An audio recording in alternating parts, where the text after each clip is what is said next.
My name is Nathaniel Klesmith, and this video is sponsored by Catholic Charities Refugee and Immigration Services Milwaukee, and is intended for physicians when completing the N-648 form for United States Citizenship and Immigration Services. The N-648 is the medical certification for disability exemption.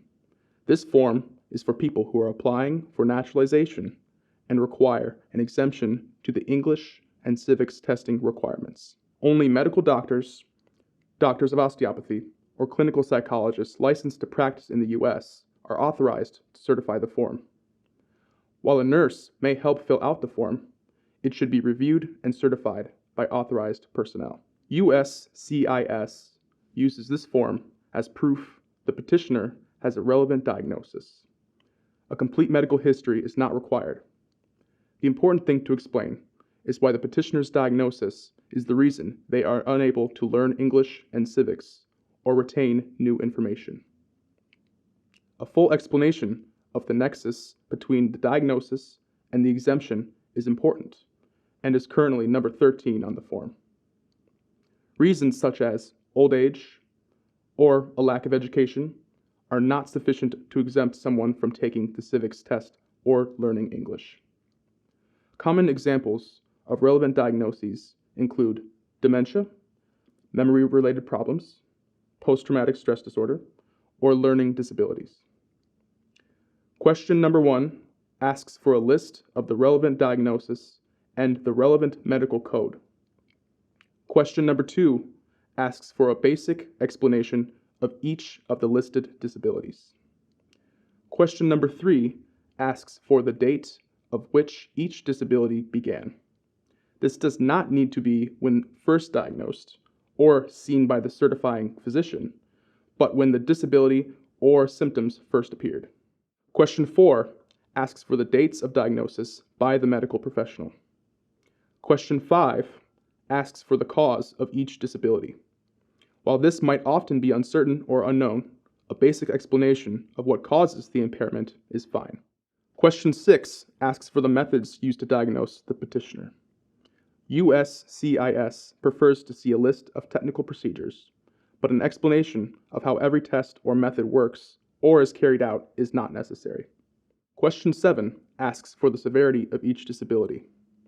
This might be a specific diagnosis or an explanation of how much the petitioner is affected by the diagnosis. An example might be someone who has had a head injury, who cannot retain new information, but is still able to care for themselves and run their own daily lives. Another example might be an explanation of how someone's major depression leads to certain behavior and inability to complete a task or learn. Question 8 asks for how the petitioner's daily life is affected by the disability. This could be an inability to get groceries, dress oneself, communicate, or any tasks that have been affected by the disability that exemplify the petitioner's ability. Question 14 lists the 4 separate exemptions, and each relevant box should be checked. The rest of the form is a series of boxes and simple questions. Each question should be answered fully. If you wish to include more detail, any case notes or records, those may also be submitted. Remember to fill out Part 4, the interpreter information. The interpreter should sign the form if in person, or should be asked to affirm the last questions of Part 4. Part 5 should be completed and signed by the petitioner. Part 6 should be completed and signed by the medical professional.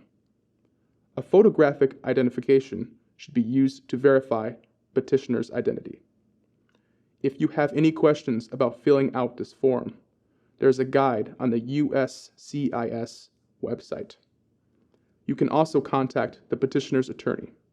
An officer at USCIS will see the form and approve the exemptions. They are not medical professionals and are not meant to question the diagnosis of the medical professional or the legitimacy of the disability. They are looking for the relevant diagnosis and the nexus between the disability and the inability to learn or retain new information.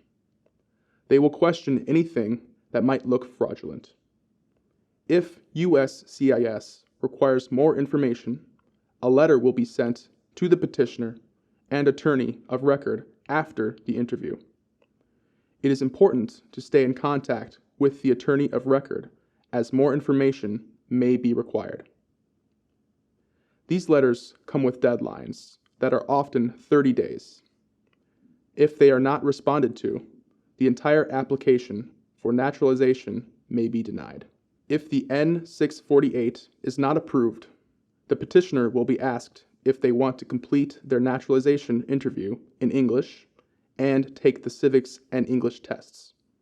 They are not required to, although a letter for more information might be sent for more information, or a new N-648 may be requested before the second and final interview. Obtaining citizenship is very important for many people who are legal permanent residents. Particularly, it is important for refugees who are entitled to state benefits for 7 years. After that, if they do not become citizens, they lose their benefits, including SSI and health care. If you like this content and want to find more information like this, subscribe to our channel or visit our website.